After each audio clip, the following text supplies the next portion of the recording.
Hai semua, IMF telah mengakui bahwa Indonesia memiliki ketahanan terhadap krisis ekonomi.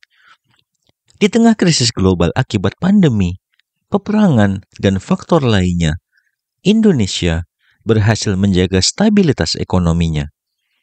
Inflasi Indonesia hanya mencapai 4 hingga 5%, sementara Amerika Serikat mencatat inflasi hingga 9%.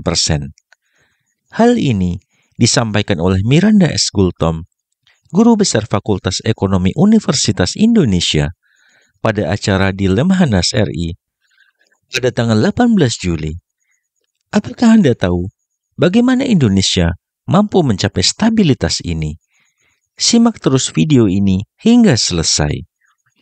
Namun sebelum melanjutkan, jangan lupa untuk subscribe channel ini agar tak ketinggalan info menarik lainnya. Secara umum, sejarah perekonomian Indonesia menunjukkan ketahanan yang luar biasa. Menurut Miranda S. Gultom, belum pernah terjadi inflasi di Indonesia lebih rendah daripada di Amerika Serikat dalam beberapa dekade terakhir. Ini menunjukkan bahwa kebijakan keuangan dan fiskal Indonesia sudah diakui secara global.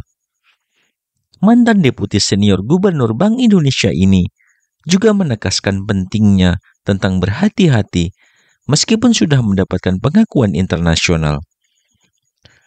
IMF juga memberikan keyakinan bahwa Indonesia masih bisa bertahan dari ancaman situasi geopolitik akibat perang Rusia-Ukraina. Hal ini disampaikan oleh Kristalina Georgieva, Direktur Pelaksana IMF, saat mengunjungi Gedung Sarinah di Jakarta.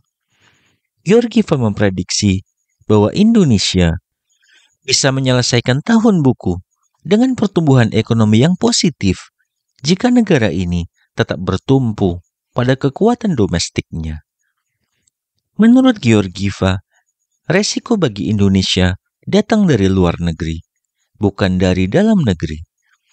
Menanggapi hal ini, Menteri BUMN Erick Thohir mengaku senang mendengar pernyataan IMF yang menyebutkan bahwa Indonesia tidak berada dalam ancaman krisis seperti yang digembar-gemborkan. Namun, Erick juga mengingatkan bahwa ancaman eksternal seperti perang Rusia-Ukraina tetap perlu diwaspadai karena bisa mempengaruhi rantai pasokan global. Erick Thohir optimis bahwa Indonesia sudah berada di jalur yang benar. IMF juga mengapresiasi kemajuan Indonesia dalam pembangunan infrastruktur dan pemberdayaan UMKM. Hal ini menunjukkan bahwa Indonesia memiliki pondasi ekonomi yang kuat dan berkembang pesat. Erick berharap bahwa langkah-langkah yang diambil oleh pemerintah akan terus memperkuat ekonomi nasional. Wakil Gubernur Lemhanas Republik Indonesia dalam sambutannya juga menekankan pentingnya waspada terhadap prospek ekonomi dunia yang semakin membaik, namun masih penuh dengan resiko. Faktor geopolitik seperti situasi keuangan global dan krisis geopolitik tetap menjadi ancaman yang perlu diperhatikan. Sejarah menunjukkan ketahanan Indonesia terhadap krisis, seperti krisis moneter pada tahun 1998 dan krisis keuangan global pada tahun 2008. Pada tahun 1998, meskipun nilai tukar rupiah anjlok, UMKM yang berorientasi pasar ekspor dan berbahan baku lokal justru mengalami kenaikan keuntungan. Pada tahun 2008, UMKM juga relatif tidak terdampak oleh krisis global karena keterbatasan keterkaitan dengan pasar global. Saat ini, kondisi ekonomi Indonesia jauh lebih baik dibandingkan dengan tahun 98. Kebijakan dan dukungan pemerintah yang kuat telah membantu menjaga stabilitas ekonomi. Miranda Gultom menyatakan bahwa Indonesia memiliki sektor keuangan yang bagus, kebijakan yang baik, dan lebih banyak instrumen finansial dibandingkan dengan sebelumnya. Dukungan dari pemerintah, seperti peraturan dan kebijakan, juga membantu menciptakan bantalan yang cukup untuk menghadapi krisis. Indonesia juga memiliki potensi yang besar dalam menghadapi kondisi ekonomi global yang semakin memburuk. Miranda Gultom menekankan bahwa meskipun ada potensi memburuknya ekonomi global, Indonesia memiliki alat dan instrumen yang bisa diandalkan. Dengan berbagai kebijakan yang ada, Indonesia memiliki ruang monetary yang cukup besar dan industri yang sangat beragam. Selama pandemi 2020 hingga 2022, pertumbuhan ekonomi Indonesia tidak terlalu jauh turun dari yang diharapkan. Krisis Ukraina dan Rusia tentu memiliki dampak, tetapi Indonesia memiliki bantalan yang cukup untuk menghadapinya. Faktor lain, seperti perekonomian Cina, juga mempengaruhi Indonesia. Namun dengan berbagai instrumen yang ada, Indonesia tetap optimis bisa menghadapi tantangan tersebut. Indonesia memiliki 6 indikator khusus yang membuatnya mampu bertahan dari krisis global. Yang pertama, yaitu tingkat konsumsi rakyat yang tinggi. Yang kedua, letak geografis strategis yang mendukung perniagaan.